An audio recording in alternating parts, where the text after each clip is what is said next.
Saudaraku, pada set ketiga, Lovani yang tak lengah terus menekan di awal laga dengan keunggulan 4-1 atas Jakarta Bayangkara Presisi.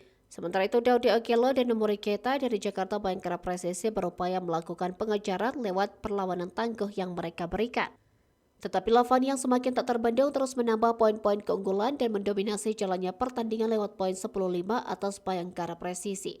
Di sisi lain, Daudi Okello dengan performa yang naik turun membuatnya kewalahan mendapatkan poin. Jarak poin yang sangat jauh dari Lovani menempatkan Jakarta Bayangkara Presisi dalam situasi yang sulit. Pasalnya, Randi Tamamilang DKK kewalahan mendulang poin dan mengikis ketertinggalan mereka.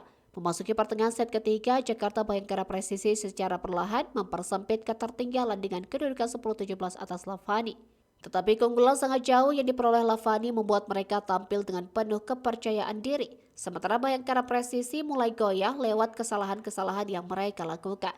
Hingga penghujung set ketiga, Lovani memimpin dengan kedudukan 21-13 atas Bayangkara Presisi. Dominasi terus bertambah hingga membawa Lovani mencapai set point. Dan set ketiga berhasil dituntaskan Lovani dengan poin akhir 25-16 dan memastikan kemenangan mereka dengan skor 3-0 atas Bayangkara Presisi di putaran kedua Final Four Pro Liga 2024.